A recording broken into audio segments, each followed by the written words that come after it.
Rector, Aiz, our trustee, Director Fez, Governor, and all of you wonderful faculty and all of you wonderful youth up there. I'm so excited to be here with each and every one of you today. I love the comments we've heard this morning.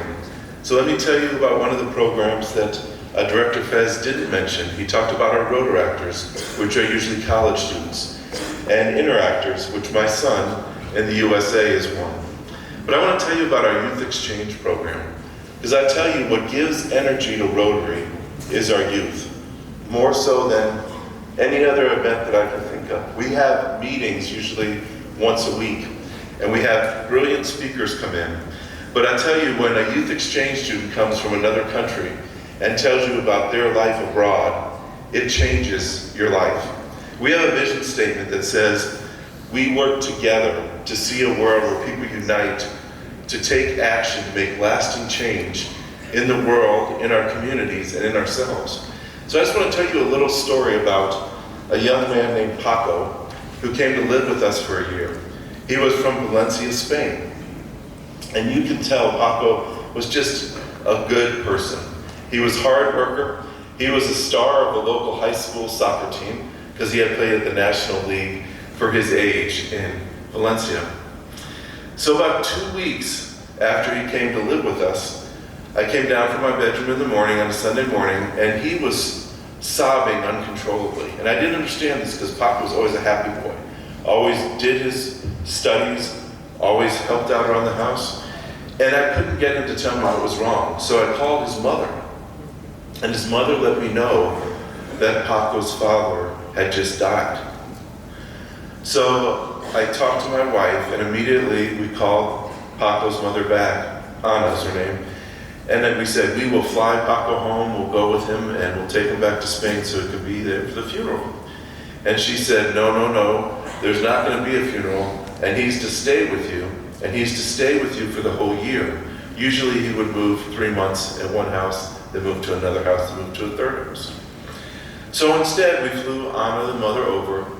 Paco's younger brother, Danny. Now, Paco was 16 at the time. Danny was about 8, and his youngest sister, Sarah, was 6. Well, the mother brought Paco and me and Catherine, my wife, aside and told us that his father had died via suicide. Well, we are told by psychologists that this is the most difficult tragedy for a high school student to deal with, because they blame themselves, they see the world egocentrically. And Paco thought that he caused his father's death by coming to live with us for a year. So, because Paco was the Catholic faith, they weren't allowed to have a service in Spain for them. So what we did, I'm also Catholic, so we had a service, and we had about 300 Rotarians show up for that service from all over our district. People drove all over. Throughout the year, people helped us get through this. People brought their dogs over so Papa would take their dogs, that kind of thing. And it was hard because I've never experienced that myself. But I had a friend in another Rotary club, and his father had died via suicide when he was 16. So we brought him over, and he talked to Paco, because Paco would look out the window and think that he saw his father outside. Well, I've never experienced that, but some of my friends have. So why do I bring that up? Because it's our youth that inspire us. It's the youth that inspire me. And it all ended up happy. Paco went home, he went to the university. And I remember his first weekend living with us, I had to take him to the hardware store because he had to buy a paint can. And he had to take the lids off of it, and he had to put a rubber band in there and wait so that you roll it across the floor and it rolls by itself. It was for an engineering class.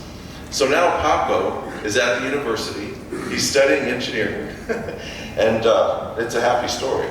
But what I wanted to agree with your rector that you are the future, and you will make our future. And thank you for being that future. That's all I have to say.